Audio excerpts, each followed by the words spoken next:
उज्ज्वलास किचनमध्ये आज आपण बनवणार आहे आंब्याचा शिरा। आणि हा शिरा बनवण्यासाठी मी घेतलेला आहे 1 वाटी रवा। तर 1 वाटी रव्यासाठी 2 वाटी दूध आणि 1 वाटी पाणी या प्रमाणामध्ये एकत्र करून गरम करायला ठेवायचं आहे। तर 1 वाटी रव्यासाठी मी पाऊण वाटी तूप इथे घेतलेला आहे आणि यातील अर्धच तूप यामध्ये गरम करून घेते, अर्ध तूप नंतर घालू।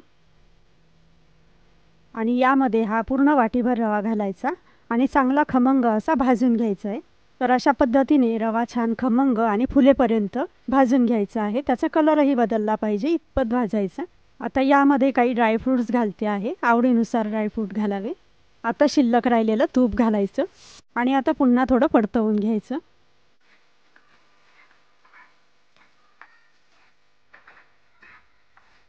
एक वाटी कापून घेतलेला आंबा घालायचा। यामध्ये आंबाही 1 ते 1.5 मिनिटं चांगला असा रव्यामध्ये परतवून घ्यायचा।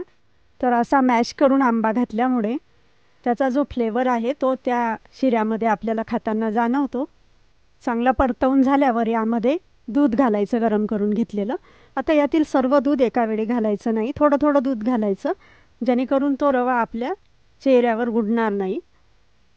तर आता यातील अर्ध दूध यामध्ये घालायचं, थोडं मिक्स करून घ्यायचं आणि यामध्ये आता पुन्हा शिल्लक राहिलेलं दूध घालायचं, मिक्स करायचं। आता यामध्ये साखर घालायची 1 वाटी। तसं म्हटलं तर 1 वाटी रव्याला 1 वाटी साखर घालतो आपण, पण आंबा गोड असल्यामुळे मी यामध्ये पाऊण वाटी साखर घालते। मिक्स करून झाल्यावर झाकण ठेवून एक वाफ काढायची।